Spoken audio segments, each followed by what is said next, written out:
King Herod the Great came in here sometime around 30 BC or so, and he starts to build a port city. Now the problem is this: the Mediterranean. You know, sort of picture the Mediterranean right now in your mind. Mediterranean, it's a long, thin sea, correct?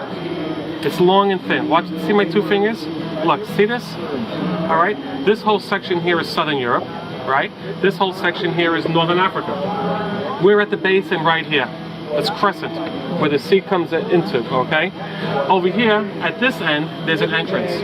That's the Straits of Gibraltar, which separate Europe and Morocco, correct? That's where the Atlantic spills into an area known as the Mediterranean. So it's long and thin. So this is a crescent. We're in an area right now which is called the Levant. Have you ever heard of the expression of someone ever saying, oh, look at that guy, he looks very Levantine? Levantine means the Levant, meaning the area of Greece, Syria, Lebanon, Israel. From that section of the Middle East, Levantine, all right? Which means that whenever there are storms, whenever there's any sort of movement about, all of the garbage from the Mediterranean comes up on our shore, and all of the silt and all of the sand from Egypt and Libya comes up along our beaches. So therefore, it's almost impossible to build here a port, not unless there's a natural deep water port. We only have one natural deep water port in Israel, and that's Haifa, which is a little bit to the north of us. So how does he build here a port city, which is the second largest in the world, if it's going to be silted up by all the sand coming in from North Africa?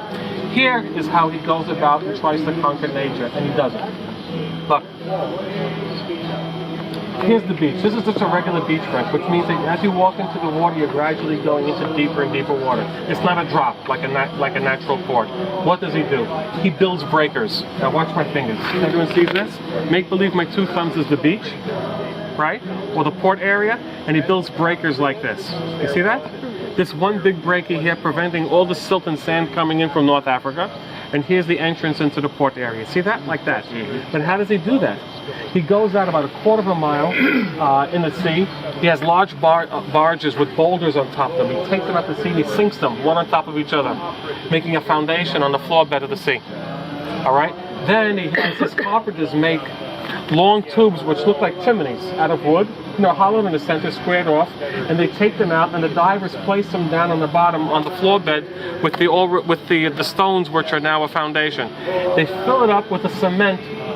We don't know the composition of it until today, which solidifies in the water, and that's how he starts to build his foundation for the breakers going out to sea. That's why he's called Herod the Great. All right? They say at any time nearly 2,000 ships can be docked here at the port. Opens up commerce with the rest of the world.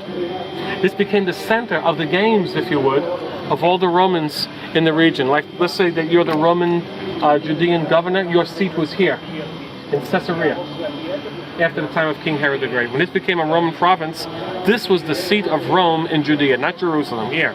This is where Pontius Pilate was. This is where Felix was. This is where Festus was. Here, Caesarea. Okay? So whenever they had games or festivities, Romans came from all over the region to this area here. We had here, of course, the theater. And then during the Roman period, we had an amphitheater. Amphitheater is round. Only one purpose for an amphitheater, guys. And you'll never see that in a Jewish city or a Christian city. What's an amphitheater used for?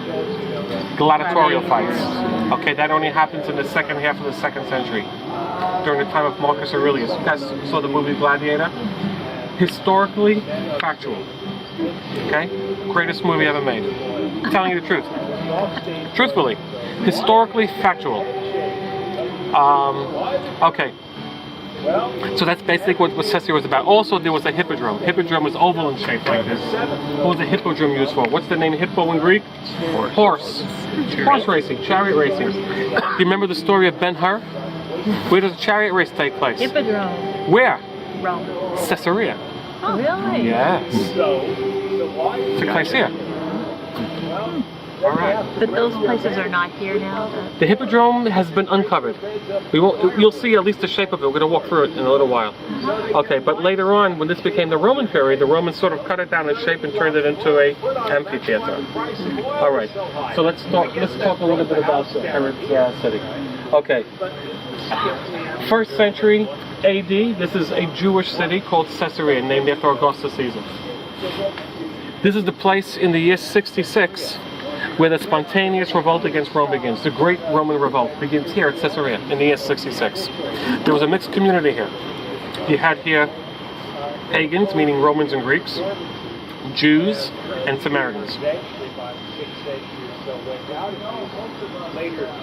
Now, all through this period, whenever I talk about Gentile, I don't mean Gentile meaning Christian, I mean Gentile meaning pagan. Okay? Alright.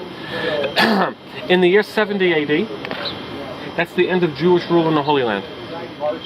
For the next 1900 years, we're ruled by foreigners. Although we may be the dominant population here, we're only tolerated in our own homeland. So from the year 70 onwards, this is now a pagan Roman city. Until the year 336 AD. The pagan Romans now become Christian. The Roman Empire splits. You have two centers of thought, one in Rome, one in a place called Byzantium. Constantine, who goes there, doesn't like the name of the place, so he changes it to Constantinople. And he's in charge of the eastern realm of the Christian Empire, which is known as the Byzantine Empire. This now falls into the hands of the Byzantines. So the city continues to prosper. Actually, it starts to widen out a bit. That lasts for about 300 years, until the year 638, new religion in the air.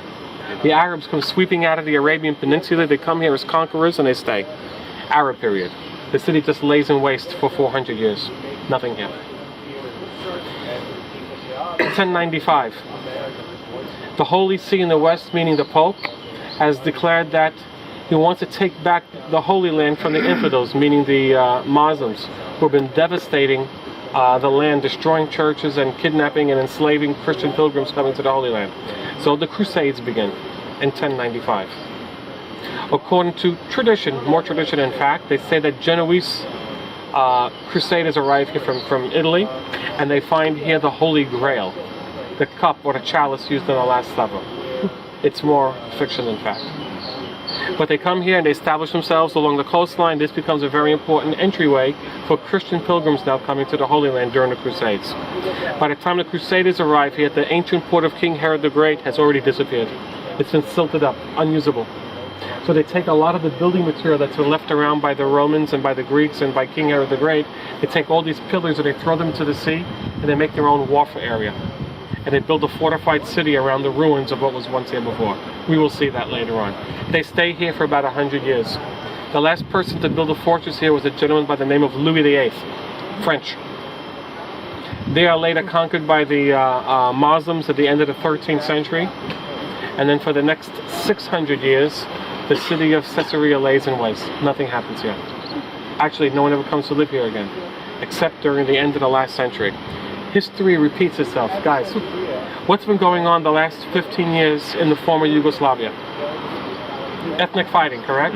You have three major groups. You have the Catholics, who are the Croats. You have the Serbs, who are Eastern Orthodox. And you have the Bosnians, who are actually Turks. They're Muslim, okay?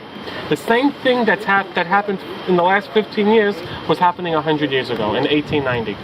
Take a look at the map of the world in the 18th. All of the Balkans and most of all of Southern Europe is the Ottoman Empire. All of the Middle East and all of North Africa is the Ottoman Empire. Okay? There was ethnic fighting going on in that region of the Balkans 120 years ago. Alright? The Serbs were fighting the Croats were fighting the Bosnians. Now, although the Turks ruled here, the population here was mostly Arab. Turks are not Arabs, man. Don't ever call a Turk an Arab. He is a European Muslim. He is not an Arab, okay? And the Turks did not get along very well with the Arabs who were living here. There was no local backing for them. The only people who backed the Turks here were the Jews. The Jews and the Turks got along very well, but not the Arabs. So therefore, since they didn't have a local backing here, and things were going really bad for the Bosnians and the Balkans, they brought the whole Bosnian population and they placed them in the ruins of Caesarea. So you'll see in a little while when we go towards the remains of the Crusader fortress, you can see a mosque. That's a Bosnian mosque that was built here in around 1890. But from that point on, nothing ever happens here.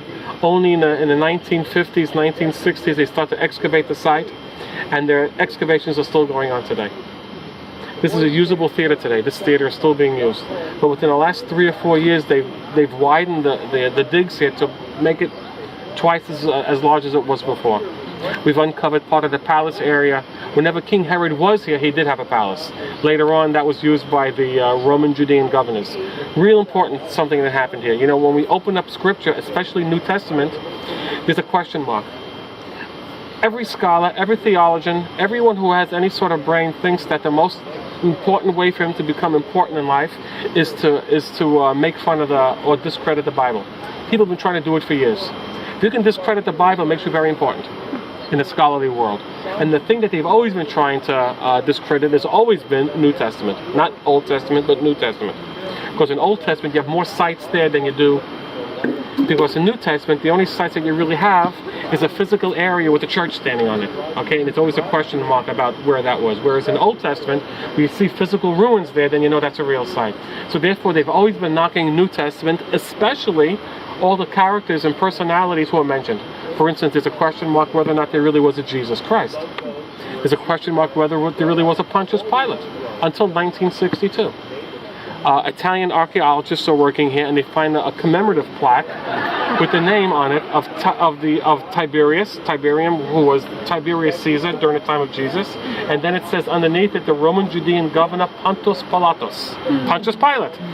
So here we have his name on stone, was found here at Caesarea. Okay.